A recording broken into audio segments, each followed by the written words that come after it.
We've got Hunt and Brew iced coffees from Perth, Western Australia.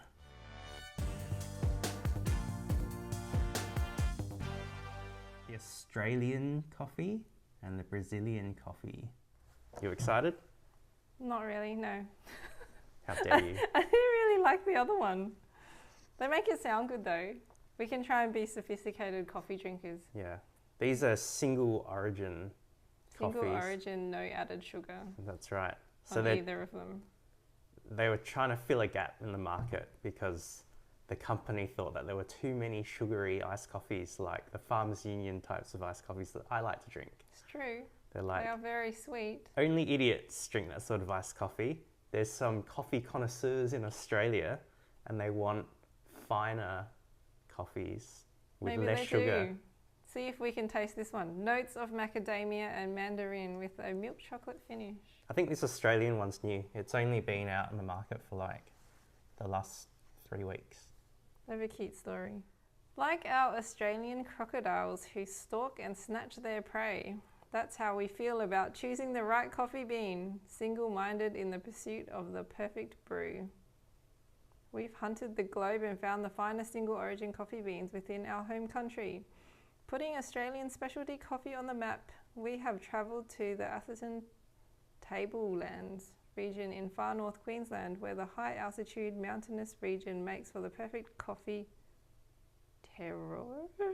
What a weird word. I don't know what that word means. I think it's like the taste. Okay. This one, notes of berry and biscuit with a nutty caramel finish. When you say caramel, it makes you expect sweet. There's a story on the back of that one about Brazil. There is. Like a Brazilian harpy eagle who picks and swoops its prey, that's how we feel about choosing the right coffee bean, single-minded in the pursuit of the perfect brew. They just substituted some words. Yeah, okay. They've got 2 other versions of the coffee. They've got one from Colombia, and then they've got one from Honduras, and then they've got a mocha, and then they've got 2 different types of plain milk. So many. This one says nutty and bright, citrus notes with the caramel finish. Looking at the tasting notes, which one do you reckon you'll like better? I feel like this one's going to disappoint me because I expect sweetness and it won't be. So I'll pick this one. Macadamia and mandarin. You're Australian, and I like Brazilians. Make of that what you will. Brazilian. That just makes me think of wax. When you buy these, make sure you shake them because there's a lot of settling going on down the bottom of the coffee beans. I can't really smell them, so it doesn't have a strong smell. They're easy to open. These are expensive. These are $4.95 full price from Coles or Woolworths. The price of an actual coffee. Yeah, so this is if you like drinking milky, super milky coffees on the go in the morning or anytime. Australian coffee. Macadamia. Come on, Australia, you can do it. Mandarin. Oh, smells like coffee. Very not sweet. Tastes like an actual coffee though. You seem to like this better than the mocha. I do. It actually tastes like a coffee you would get before you add sugar into it. Yeah, it's got the true taste of coffee, unlike most sugary, milky coffees. That's surprising. Well, they brew it properly. They brew it like an actual barista would brew a coffee, and then they just cut it with milk. I cannot taste the macadamia and mandarin though. Cannot. I can taste the mandarin. It's got like citrus, very faint citrus in the aftertaste. I can't. I am not a fancy coffee person. There's probably a nuttiness of some sort in there if you've got a sensitive palate, but I'm not thinking macadamias right now. But I know what they're saying when there's citrusy notes in the background, but I wouldn't say I can. I can't. Okay. What's this one meant to have? Nutty caramel finish. Berry biscuit nutty caramel.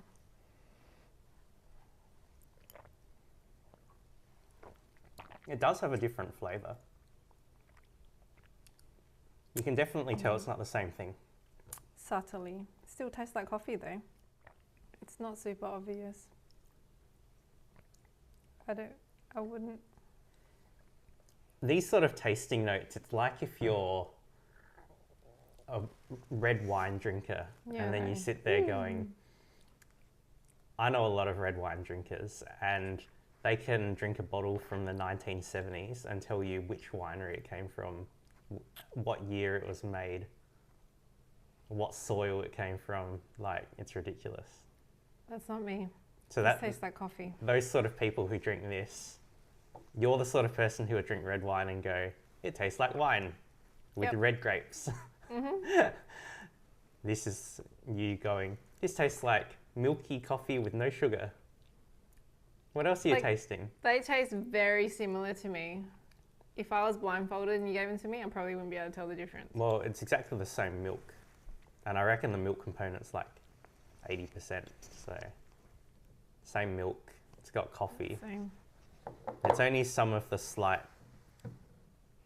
I can't even smell any difference. Or after smell or whatever, like I normally say. Linda's pretty sensitive on the smells. Nothing. It's surprisingly nice though. It does taste like a proper coffee just without sugar. Yeah, it reminds you of drinking a coffee. So if you need something, if you know you're going to be in a super rush or your coffee machine's broken or something like that, and you're like, man, it's hot tomorrow, I need to have a cold, milky coffee in the fridge ready to go in the morning, this might be a good bet. You can actually mix in some sugar if you want. It'll be even better. But yes, these are definitely a different experience to drinking like the Dare iced coffees or the Farmers Union iced coffees of the world with so much sugar. This is more like what I would expect from the Starbucks coffee, because I'm like, Starbucks, you're like supposed to be a proper cafe coffee, but they're terrible. These are the sort of iced coffees that you drink if you like eating dark chocolate. You know, the sort of people who eat dark chocolate over milk chocolate? Yeah, but I don't mind these, but I'm not really into dark chocolate. Someone who eats Cadbury milk chocolate is the sort of person who would eat Farmers Union, who would eat... Yeah. I always eat my drinks now. No, someone who likes milk chocolate would like the Farmers Union type of sugary iced coffees. So you're saying you don't like these? You're a Farmers Union person. I would like it with just like, I think the sugar component of this from the milk, it's like 1.6%. I would like it if they added just a tiny bit of sugar to bump it up to like 5% total sugars. Farmers Union iced coffee, the original one, is at around 10%. They're nice though. But yeah, it tastes like a nice coffee for adults. You're not an adult. Yeah, I know. And also they're $4.95 full price, mate, and they're never like half price. $4.95 is still a bit cheaper than getting it from a cafe these days, so. Yeah, but it's convenience if you're in a rush. They're good if you like to sip on your coffee and carry it around because you can close it. It's not like a carton. Would you preference one over the other, or you're just like much of a muchness? They taste the same, seriously, to me. They're both good though, but yeah, I don't see myself buying it, really. I could get Farmers Union 2 litres of iced coffee for 50 cents more. So this is not a value proposition for me, and I prefer slightly more sugar. So I will stick with my Farmers Union strong iced coffee. What would you rate them? 8 out of 10. Wow, it's pretty good. It's not bad for a coffee out of a bottle. Best one we've had out of a bottle. Because of the value proposition, 7 out of 10 for me. Okay. All right. See ya.